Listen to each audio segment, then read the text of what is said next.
Hello সবাইকে, আমরা admission test helpline থেকে প্রোগ্রামটি সঞ্চালন করছি। আমাদের আজকের আলোচনার টপিক বাংলা প্রথম পত্র গদ্য মানুষ মোহাম্মদ সাল্লাল্লাহু আলাইহি সাল্লাম, one shot MCQ, SSC exam, সকল বোর্ড। আমরা শুরু করছি। আমাদের প্রথম এমসিকিউটি হচ্ছে, মানুষ মোহাম্মদ সাল্লাল্লাহু আলাইহি সাল্লাম প্রবন্ধে বর্ণিত কোন ঘটনা মহানবীর রাজনৈতিক দূরদর্শিতার পরিচায়ক? উত্তরটি হচ্ছে গ, হুদায়বিয়ার সন্ধি। ছাগি দুগ্ধ দিয়ে হযরতের তৃষ্ণা দূর করলেন কে? উত্তরটি হচ্ছে ঘ, উম্মে মাবদ। তার অসাধারণ যোগ্যতা, বুদ্ধি, বিচার শক্তি, বলিষ্ঠ দেহ দেখিয়া মানুষ অবাক হইয়া যাইত। উত্তরটি হচ্ছে ক, মুহাম্মদ সাল্লাল্লাহু আলাইহি সাল্লামের। আমি রাজা নই, সম্রাট নই, মানুষের প্রভু নই, মানুষ মোহাম্মদ সাল্লাল্লাহু আলাইহি সাল্লাম প্রবন্ধের এই উক্তিতে কি প্রকাশ পেয়েছে? উত্তরটি হচ্ছে গ, সাধারণ যাপিত জীবন। তায়েফ সৌদি আরবের কোন অঞ্চলের উর্বর প্রদেশ? উত্তরটি হচ্ছে ঘ, দক্ষিণ অঞ্চলের। মানুষ মোহাম্মদ সাল্লাল্লাহু আলাইহি সাল্লাম প্রবন্ধে মহানবী সাল্লাল্লাহু আলাইহি সাল্লামকে কোন ক্ষেত্রে কুসুম কমল বলা হয়েছে? উত্তরটি হচ্ছে ঘ, করুণায়। অরাতি শব্দের অর্থ কি? উত্তরটি হচ্ছে ক, শত্রু। কোনটি সৌদি আরবের প্রদেশ? উত্তরটি হচ্ছে ঘ, তায়েফ। কোথায় সত্য প্রচার করতে গেলে হযরত মুহাম্মদ সাল্লাল্লাহু আলাইহি সাল্লাম প্রস্তরাঘাতে আহত হন? উত্তরটি হচ্ছে খ, তায়েফে। মানুষ মোহাম্মদ সাল্লাল্লাহু আলাইহি সাল্লাম প্রবন্ধে তিনি যেই সত্য তোমাদেরকে দিয়ে গেলেন, এখানে কোন সত্য দিয়ে গেলেন? উত্তরটি হচ্ছে ঘ, আল্লাহর সুস্পষ্ট বাণী। হুদায়বিয়ার সন্ধিতে হযরত মুহাম্মদ সাল্লাল্লাহু আলাইহি সাল্লাম এর চরিত্রের কোন দিকটির পরিচয় মেলে? উত্তরটি হচ্ছে খ, রাজনৈতিক দূরদর্শিতার। সত্য প্রচার করতে গিয়ে হযরত মুহাম্মদ সাল্লাল্লাহু আলাইহি সাল্লাম শত্রু দ্বারা আক্রান্ত হলেও তার মধ্যে প্রকাশ পেয়েছে 1, অবিচল ধৈর্য, 3, ক্ষমা করার ঔদার্য, 3, তীক্ষ্ণ দূরদর্শিতা। নিচের কোনটি সঠিক? সঠিক উত্তরটি হচ্ছে ঘ, 1, 2 ও 3, এই তিনটি।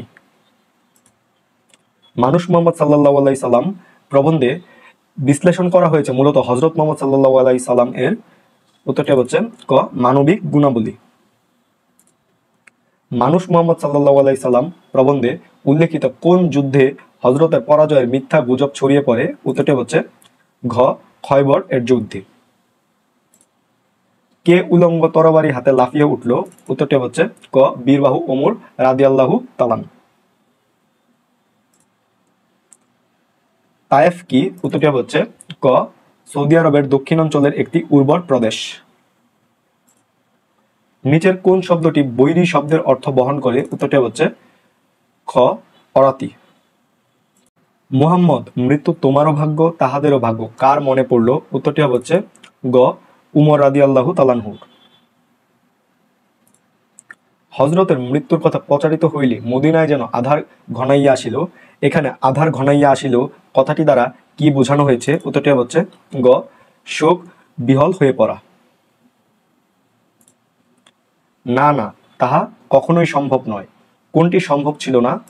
উত্তরটি হচ্ছে ক, শত্রুদের অভিসংপাত করা। উলঙ্গ তরবারি বলতে লেখক বুঝিয়েছেন। উত্তরটি হচ্ছে ক, খোলা তরবারি। হযরতের চরিত্র মধুময় হয়ে উঠেছিল। উত্তরটি হচ্ছে ঘ, সত্যের নিবিড় সাধনায়। এদের জ্ঞান দাও প্রভু, এদের ক্ষমা করো উক্তিটিতে মুহাম্মদ সাল্লাল্লাহু আলাইহি সাল্লাম এর কোন গুণটি প্রকাশ পেয়েছে? উত্তরটি হচ্ছে গ, মহানুভবতা। মানুষ মোহাম্মদ সাল্লাল্লাহু আলাইহি সাল্লাম প্রবন্ধে উল্লেখিত সুমহান প্রতিশোধ কথাটি দ্বারা নবীজির কোন গুণটি তুলে ধরা হয়েছে? উত্তরটি হচ্ছে গ, মহত্ব। কোন যুদ্ধক্ষেত্রের নাম খন্দক? উত্তরটি হচ্ছে ঘ, আহজাব এর যুদ্ধক্ষেত্রের নাম খন্দক। কোন যুদ্ধে হযরতের পরাজয়ের মিথ্যা সংবাদ শুনে হযরতের মৃত্যুর সম্ভাবনায় শত্রুরা আনন্দে আত্মহারা হয়ে পড়ল? উত্তরটি হচ্ছে ঘ, খয়বরের যুদ্ধে। সাফা ও মারওয়া কি? উত্তরটি হচ্ছে খ, দুটি ছোট পাহাড়।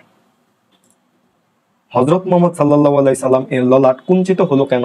উত্তরটি হচ্ছে ক, বক্তৃতায় বাধা পেয়ে। ধী শব্দের অর্থ কি? উত্তরটি হচ্ছে গ, বুদ্ধি।